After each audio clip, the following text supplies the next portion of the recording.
Assalamu alaikum class, I am Hiba Ijaz and welcome to your computer science class.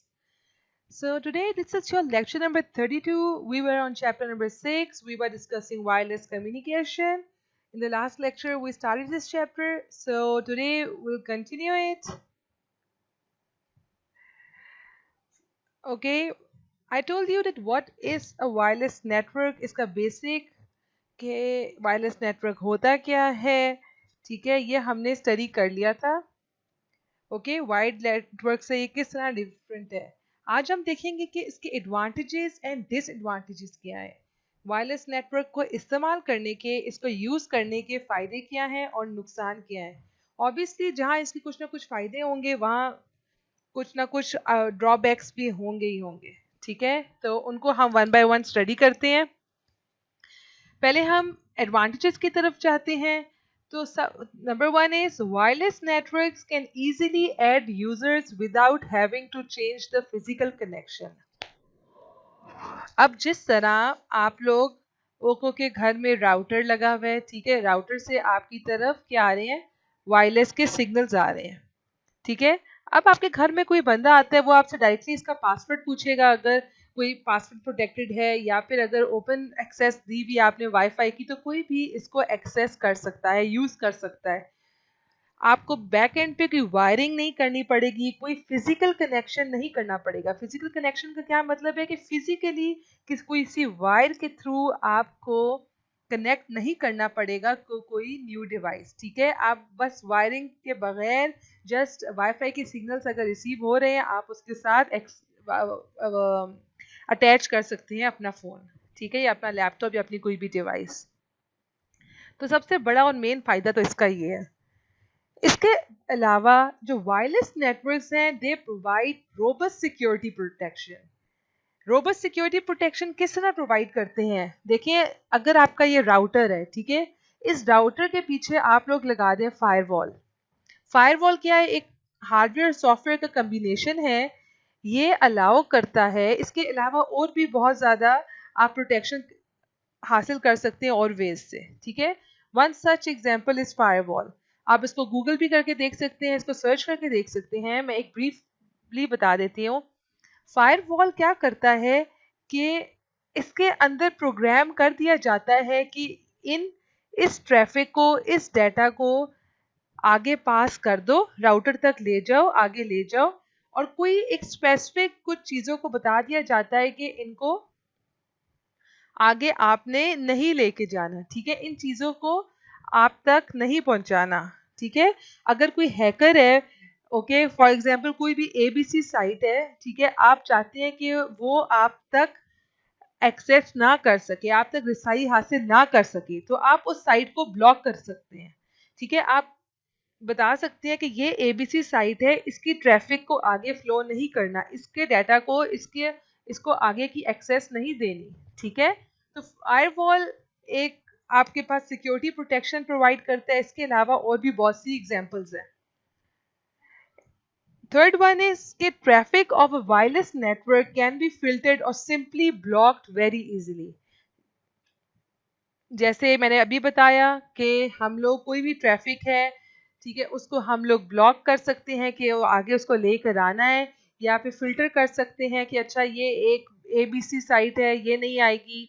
Okay, इसके अलावा कोई XYZ site है, इसको हम आने देंगे. तो हम अपनी तरफ से फिल्टर लगा सकते हैं कि स्पेसिफिक चीज़ों को अलाउ कर सकते हैं और स्पेसिफिक चीज़ों को डिसअलाउ कर सकते हैं. इसके अलावा आप लोग अपने सिस्टम, सॉरी, वायरलेस सिस्टम के ऊपर आप लोग पासवर्ड्स लगा सकते हैं. जिस तरह आप लोगों ने अपने घरों के वाईफाई को पासवर्ड प्रोटेक्टेड किया होता है कि कोई भी बंदा उसको, जो कि एक XYZ बंदा है, ठीक है, जिसको आप एक्सेस नहीं देना चाहते, वो आपके वायरलेस को एक्सेस ना कर सके. ठीक है, आपके नेटवर्क को एक्सेस ना कर सके. Okay, Number fourth advantage is कि using wireless networks, users are no longer tied to a specific location as are with a wide connection. जैसे आपके पास अगर एक सिस्टम है कोई भी, ठीक है, आपका मोबाइल फ़ोन, आपका लैपटॉप या आपका कोई डेस्कटॉप कंप्यूटर है, ठीक है, अब इसको एक्सेस चाहिए इंटरनेट की. तो यहाँ पे आपका समझे इथरनेट केबल यहाँ से आ रही है, यहाँ पे आपका राउटर लगा हुआ है, ठीक है। अब ये ABC जहां तक भी इसको सिग्नल्स रिसीव होंगे वाईफाई के इस डिवाइस को, जहां भी वाईफाई के सिग्नल्स रिसीव होंगे ये वहां पे काम कर सकेगी, ठीक है। किसी एक सर्टेन जगह पे स्पेसिफिक लोकेशन पे फिक्स होने की जरूरत नहीं है, ओके। इसके अलावा विद अ लैपटॉप कंप्यूटर और mobile device access can be available at different location, okay. आप डिफरेंट लोकेशंस पे घर में किसी भी रूम में जाके आप एक्सेस कर सकते हैं, ठीक है। अगर आप कोई 3G यूज़ कर रहे हैं या कोई मोबाइल नेटवर्क यूज़ कर रहे हैं वायरलेस, तो आप लोग अपनी गाड़ियों में जा सकते हैं कि जोंग की डिवाइस है, आपके पास कोई भी डिवाइस है, ऐसी डिवाइस जो कि इंटरनेट की एक्सेस आप तक ला सकती है वायरलेसली, तो उसको आप यूज़ करते हुए कहीं भी जहाँ पे भी सिग्नल रिसीव हो यूज़ कर सकते हैं, ठीक है। आप घर के अंदर हैं, घर के बाहर हैं, आपको एक स्पेसिफिक लोकेशन पे टाई नहीं होना पड़ेगा, फिक्स नहीं होना पड़ेगा, ठीक है। किसी वाइड कनेक्शन की आपको जरूरत नहीं है कि आप तार लगाओगे तो आपको कनेक्शन अवेलेबल होगा। इसके अलावा in most of the cases wireless network users can connect automatically if they are within the range. Like अगर आप के घर में जो राउटर है, इसके जो वाईफाई सिग्नल्स हैं, ठीक है, आप का कोई उसके साथ पासवर्ड कर नहीं है, जैसे ही आप उस रेंज में जाएंगे, आप अपने घर में एंटर होते हैं, आपको ऑटोमेटिकली वाईफाई कनेक्ट हो जाता है, ओके। या आप अपने मोबाइल डाटा ऑन करते हैं, आप ऑटोमेटिकली आप मोबाइल डाटा ऑन करके आप कनेक्ट हो जाते हैं किसी भी 3G कनेक्शन के साथ, 4G जो आपको मोबाइल नेटवर्क प्रोवाइड कर रहा है, ओके। तो setting up a wireless network can be much more cost effective than buying and installing cables. अब अगर 3 या 4 बंदे आपके घर में रहते हैं, उन सारों को इंटरनेट की एक्सेस की ज़रूरत होती, ठीक है, और वायरलेस सिस्टम ना होता, तो हर किसी को अपने अपने सिस्टम को किसी वायर के थ्रू, किसी केबल के थ्रू कनेक्ट करना पड़ता। लेकिन अब हमें कोई केबल की बाय करने की ज़रूरत नहीं है, जस्ट हमारा एक राउटर है, वो सिग्नल्स को ब्रॉडकास्ट कर रहा है, सिग्नल्स को स्प्रेड कर रहा है, आप उन सिग्नल्स के साथ कनेक्ट हो सकते हैं, ठीक है। तो ये बहुत कॉस्ट इफेक्टिव है, हमें कोई चीज़ खरीदनी नहीं पड़ रही, बल्कि हमें सस्ता में काम हो रहा है हमारा। और बिकॉज वायरलेस नेटवर्क्स एलिमिनेट और रिड्यूस वायरिंग कॉस्ट, ठीक है, जैसे कि मैंने बताया क्यों कॉस्ट इफेक्टिव है, क्योंकि हमें कोई वायरिंग नहीं करनी पड़ेगी। और हमें कोई भी कंप्यूटर्स हैं, कोई वायरलेस नेटवर्क से हम कनेक्ट करना चाहते हैं तो बहुत इजी है, जस्ट आपने सिंपली उसको कनेक्ट करना है। And we can easily expand wireless network with existing equipment, while a wide network might require additional wiring. अगर आपके पास और लोग आ रहे हैं, 10 लोग और आ रहे हैं, 20 लोग और आ रहे हैं, अब सारे के सारे आपके वायरलेस नेटवर्क से आराम से कनेक्ट हो सकते हैं, जितने भी लोग घर में वो वाईफाई को कनेक्ट कर सकते हैं, कोई एडिशनल वायरिंग की ज़रूरत नहीं पड़ती। और wireless networks remote access provide करती है। रिमोट एक्सेस का क्या मतलब है, जिस तरह आपका रिमोट कंट्रोल है, उसको रिमोट कंट्रोल आप लोग टीवी का जो है उसको क्यों कहते हैं, क्योंकि वो रिमोटली काम कर रहा है, ठीक है। आप कोई रिमोट आपका टीवी के साथ कनेक्ट नहीं है, ओके। इसी तरह जो वायरलेस नेटवर्क जितने भी हैं ये रिमोट एक्सेस प्रोवाइड करते हैं, इनको कोई स्पेसिफिक वायरिंग की ज़रूरत नहीं होती कि फिक्स्ड आपकी कोई तार लगी होगी उसी के थ्रू डाटा की ट्रांसमिशन है, तो ऐसा नहीं है, ओके। तो आप अपने जो भी रिसोर्सेज हैं, जो भी एप्लीकेशंस हैं, इनको कहीं पे भी आप एक्सेस कर सकते हैं रिमोटली। और जब भी अगर एक कोई एम्प्लॉय है किसी कंपनी का और अगर उसको एक्सेस है कंपनी के नेटवर्क की, तो वो कहीं से भी बैठ के काम कर सकता है, उसको ज़रूरत नहीं है कि वो फिक्स्ड एक लोकेशन पे बैठा रहे। अब जहाँ इसके कोई एडवांटेजेस हैं, उधर ही कोई डिसएडवांटेजेस भी हैं वायरलेस नेटवर्क के। अब उनको देखते हैं हम कि सबसे पहला डिसएडवांटेज है सिक्योरिटी ब्रीच। जो हैकर्स हैं वो एक नेटवर्क को एक्सेस करने की कोशिश करते हैं, एक वायरलेस नेटवर्क को वो ज़्यादा इजीली एक्सेस कर सकते हैं, ठीक है। वो किसी भी वायरलेस नेटवर्क को हैक करके उसके अंदर अपना जो भी नुकसान पहुंचाना चाहते हैं वो पहुंचा सकते हैं, या कोई सिक्योरिटी कोई ब्रीच का हासिल कर सकते हैं, ठीक है। कहीं पे कोई डाटा की एक्सेस हासिल कर सकते हैं। तो जो वाइड नेटवर्क में कंपैरेटिवली मुश्किल होता है as compare to wireless network, ठीक है, कोई पासवर्ड गेस कर लिया या इसके अलावा और बहुत वेज होते हैं।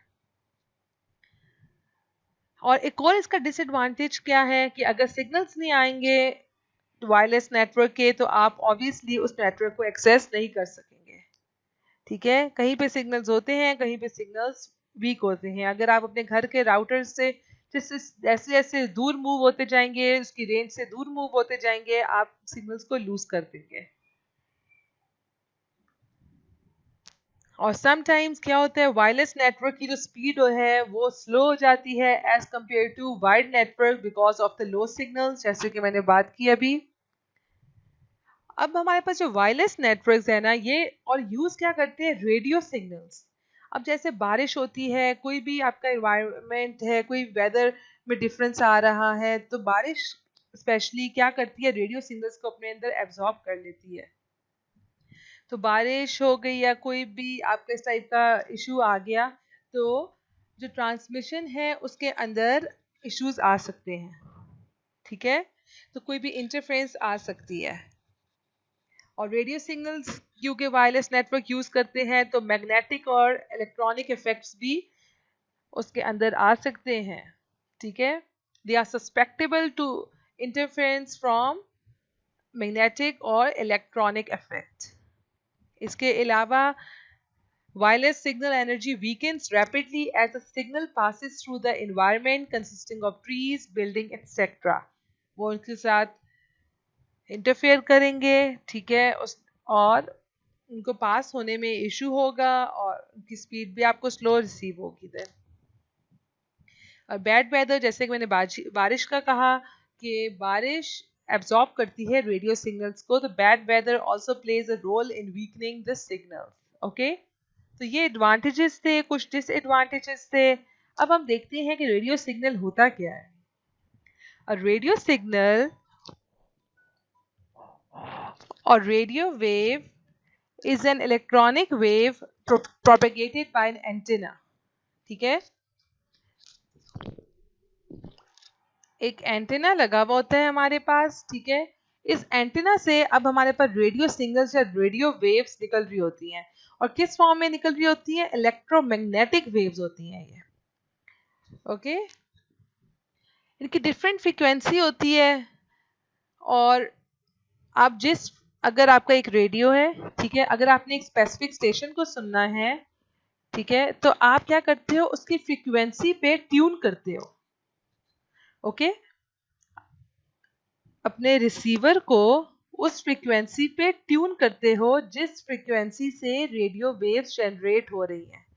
जो आप लोग के पास रेडियोस है ना, ये दरअसल क्या है, रिसीवर है।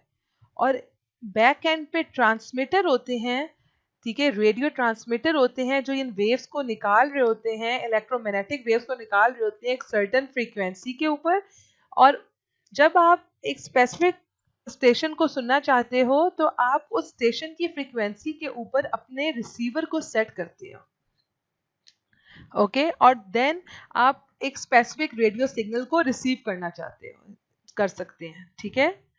तो इसके दो कंपोनेंट्स होते हैं, एक हमारे पास रिसीवर होता है रेडियो, और एक हमारे पास ट्रांसमीटर होता है। तो रेडियो सिग्नल और radio wave is an electromagnetic wave propagated by an antenna. Radio waves have different frequencies, and tuning a radio receiver to a specific frequency, you can pick up a specific radio signal. All the radio frequency systems consist of two components, a transmitter and a receiver. ये transmitter है, ये receiver है, okay. जो transmitter क्या कर रहा होता है, सिग्नल्स को जनरेट कर रहा है, इलेक्ट्रोमैग्नेटिक वेव्स प्रोड्यूस कर रहा है। उसके ऊपर एक एंटीना लगा होता है जो कि ये सब वेव्स को प्रोड्यूस कर रहा होता है ट्रांसमीटर के ऊपर। जो आप रिसीवर है, आप उसको एक स्पेसिफिक फ्रिक्वेंसी के ऊपर ट्यून करके जो भी सिग्नल्स को रिसीव करना चाहते हो, रेडियो सिग्नल्स को, उनको अपने पास रिसीव कर सकते हैं, ओके। जो ट्रांसमीटर है वो ट्रांसमिट करते हैं radio signal to a receiver, ठीक है। रिसीवर क्या करता है, वो सिग्नल्स को लिसन करता है और उनको रिसीव कर लेता है। ये मैं बता चुकी हूँ। जैसे radio frequency systems include a set of rules that define how the transmitter and the receiver communicate. For example, a rule set can specify that a transmitter must communicate with the receiver at a specific frequency, okay.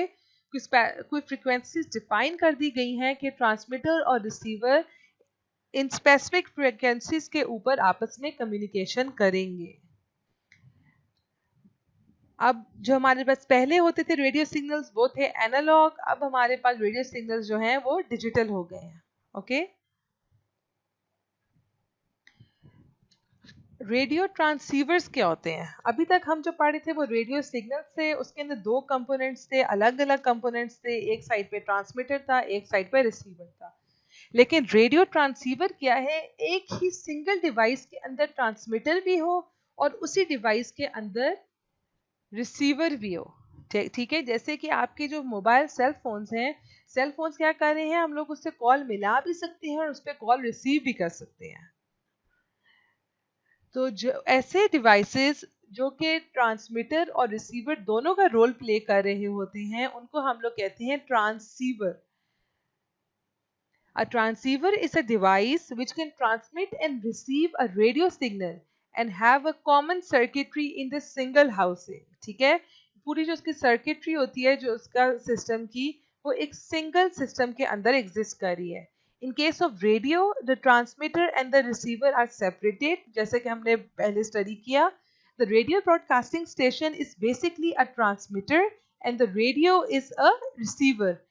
जो broadcasting station है, ठीक है, वो क्या है? Basically transmitter है जो signals को जनरेट कर रहा है, और जो आप लोग के पास रेडियो या आपके फोन में या आपके लाइक कार्स में या वैसे आप लोग के पास अगर रेडियो है तो वो क्या है? रिसीवर है, वो खाली रिसीव कर रहा है सिग्नल्स को, वो जनरेट नहीं कर रहा। But in many cases like cell phones the device serves the both functions, therefore a cell phone is a transceiver. Okay, तो आई होप आप लोगों ने अंडरस्टैंड कर लिया होगा। बहुत ही मज़े और के और सिंपल सिंपल ये टॉपिक्स हैं, तो इंटरेस्ट डेवलप करें अपना, बहुत इजी है अगर आप इसको लेके चलेंगे साथ साथ। तो अभी हम लोग आज के लिए इतना ही। Thank you so much and take care. अल्लाह हाफिज़। Thank you.